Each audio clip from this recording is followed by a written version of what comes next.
Hello दोस्तों, स्वागत है आप सभी का हमारे यूट्यूब चैनल में। आज की कहानी का मुख्य शीर्षक है उधार का बोझ। एक बार किसी वित्तीय समस्या में फंसकर तेनालीराम ने राजा कृष्णदेव राय से कुछ रुपए उधार लिए थे।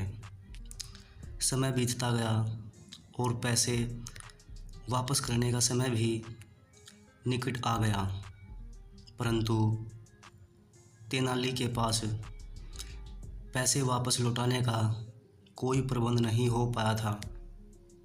सो उसने उधार चुकाने से बचने के लिए एक योजना बनाई। एक दिन राजा को तेनालीराम की पत्नी की ओर से एक पत्र मिला।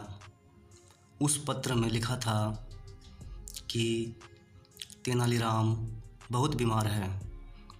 तेनालीराम कई दिनों से दरबार में भी नहीं आ रहा था, इसलिए राजा ने सोचा कि स्वयं जाकर तेनाली से मिला जाए। साथ ही राजा को भी संदेह हुआ कि कहीं उधार से बचने के लिए तेनालीराम की कोई योजना तो नहीं है।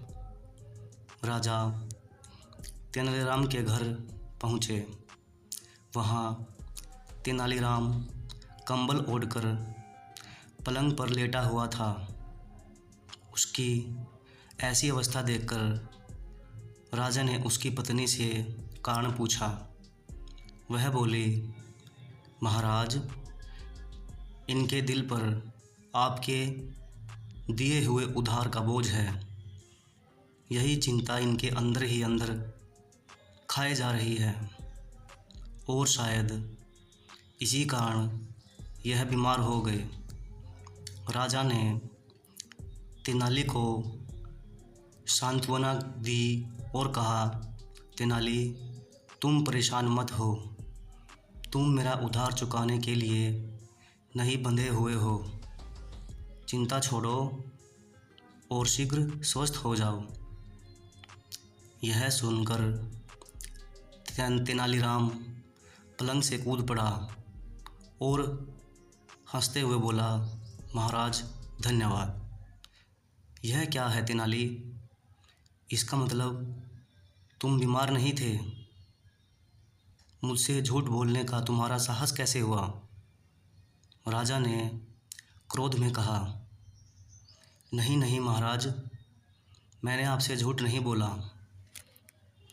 मैं उधार के बोझ से बीमार था।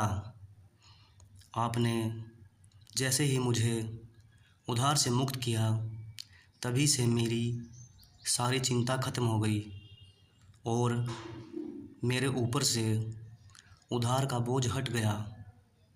इस बोझ के हटते ही मेरी बीमारी भी जाती रही और मैं अपने को स्वस्थ महसूस करने लगा।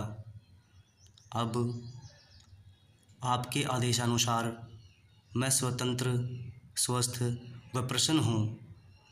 हमेशा की तरह राजा के पास कहने के लिए कुछ न था। वह तेनाली की योजना पर मुस्कुरा पड़े। धन्यवाद। कहानी अच्छी लगे तो लाइक, सब्सक्राइब ज़रूर करना।